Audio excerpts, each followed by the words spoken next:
Hello and welcome back to another episode of the Fully Charged Gardener. Thank you very much for tuning in again.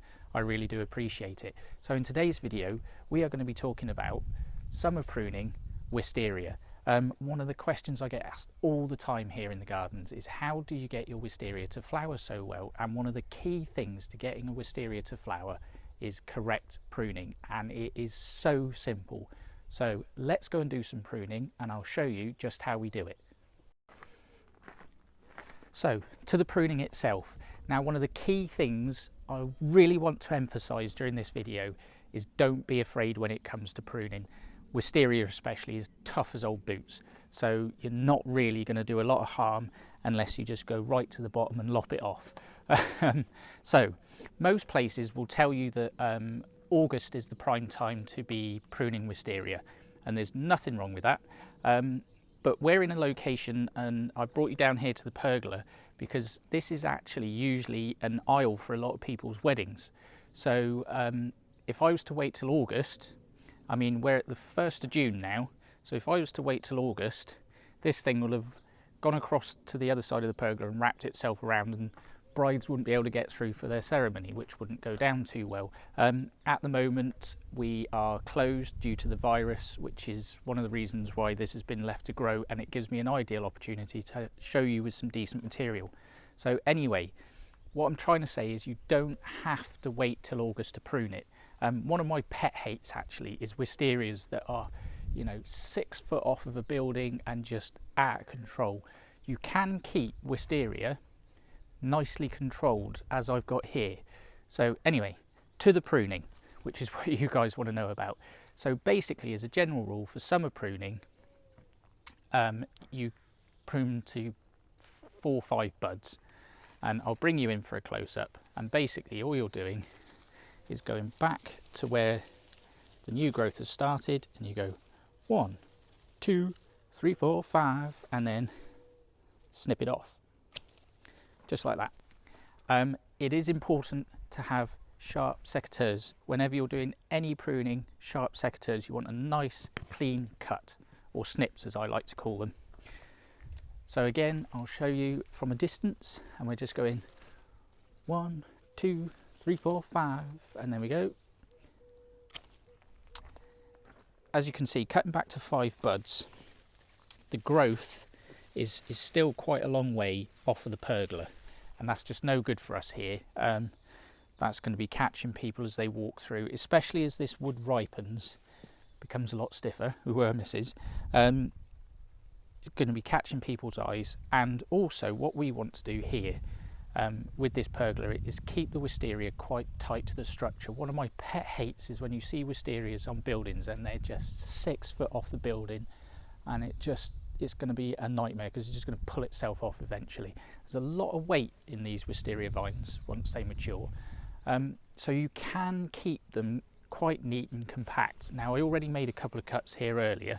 So I initially did the 5 buds, and I've actually taken them back to 3 buds.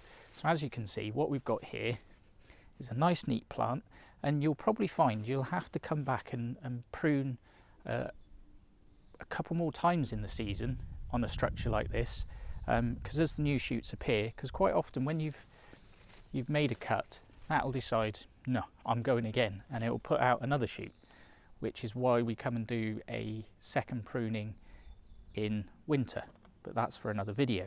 So you might want to subscribe to the channel just to catch that video when I make that one later on. So anyway, what I'm going to do, I'm going to bring you in for some close-ups on the pruning, and I'll talk a bit more about it.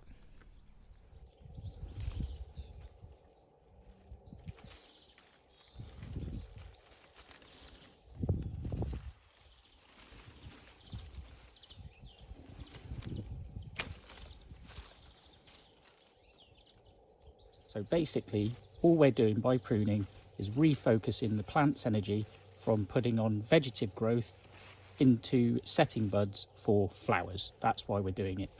And again, just to demonstrate here, I've cut this back to the 5 buds, which all the books will tell you to do. If you want to cut it to 7 buds, feel free. If you want to cut it back to 4 buds, feel free. On here, I cut it back to 3 buds. Again, that's because on this pergola we want to keep the plant tight to the pergola, maintain the aesthetic of the plant when it's not flowering as much as when it is flowering. You've got to keep these wisterias under control, especially on buildings and things like that. I will make a separate video about that. You definitely don't want to let wisteria grow behind things like downpipes, because it will eventually push them off the wall. Anyway, let's do some more pruning. Another common pruning mistake is people, and I'll do this for demonstration purposes only, will take a leaf and go, oh, I'll prune that. That will achieve nothing. Basically all you've done there is taken away one of the plant's solar panels when you think about it like that. No good just pruning leaves off, doesn't achieve anything. Stick to pruning these stems and this growth. That is what's going to focus the plant's energy into these buds, and that is where your flowers are going to come from. Don't be pruning leaf stems like that, it's just not going to achieve anything. Something else I just want to show you while we cut this one back. Again, 1, 2, 3, 4, 5. So we'll cut back to this one. Now, one common mistake people will make is they will make their cut. So we've cut back to a bud here. There's another bud just here. People will make a cut in between the bud like that. You do not want to be doing this. Always cut back to a bud, because what that will do, by cutting back to a bud, it will prevent the risk of that wood dying back into the bud, which could cause infection in the plant. But not only that, it looks horrible and scruffy, whereas that looks nice and neat. So again, always prune back to a bud, not in between. So I'll show you again here. Hopefully you can see this. In between a bud, bad. Down to a bud, good. So I'm sure you'll agree that this all looks much neater now that it's had a little bit of a prune, and if a bride was getting married down here, she wouldn't be getting whacked in the face with all these excess growth. Now, let's just recap on a couple key things when it comes to wisteria pruning.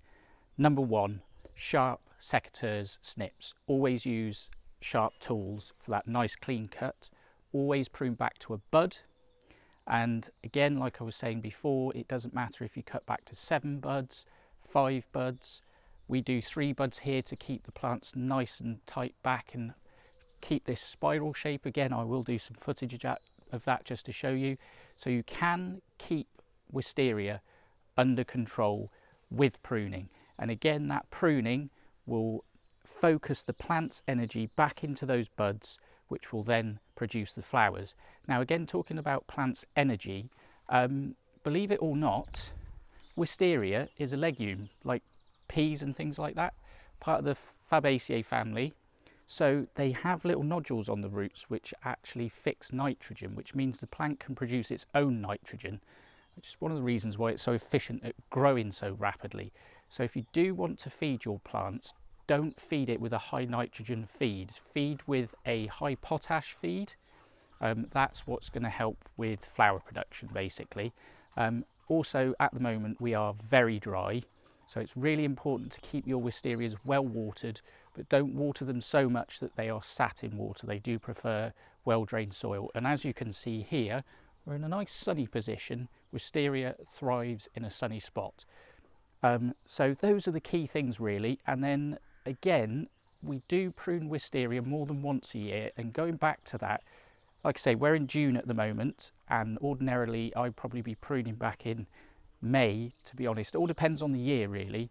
And the thing is, if you prune early, you're likely to have to prune more than twice a year basically, because the plants will just keep regrowing. But another benefit of summer pruning and pruning a little bit earlier is you may get a second flush of flowers, because you're focusing the plant's energy back into those buds rather than putting out this massive vegetative growth. You may get a second flowering, which is really exciting because everybody loves a wisteria flower. I will do another video on wisteria training, because that's very important, and I will also do a video on wisteria winter pruning again, which is really important. So to answer one more question which people ask all the time is, you know, do I have to do that second pruning? Can't I just do it all in the summer, prune it back to 2 to 3 buds? Guarantee, if you do that, you're still going to be back in the winter pruning it again, because it's going to put on even more growth. So you can try and be lazy about it, but it's not that difficult to prune twice a year, and it is a really satisfying job, because, you know, come on, how good does that look? So anyway, that's basics of wisteria pruning and how to get your wisteria pruning like as here. I hope you enjoyed this video, guys. Thank you very much for tuning in again. I really do appreciate it. I'll see you in the next one. Cheers.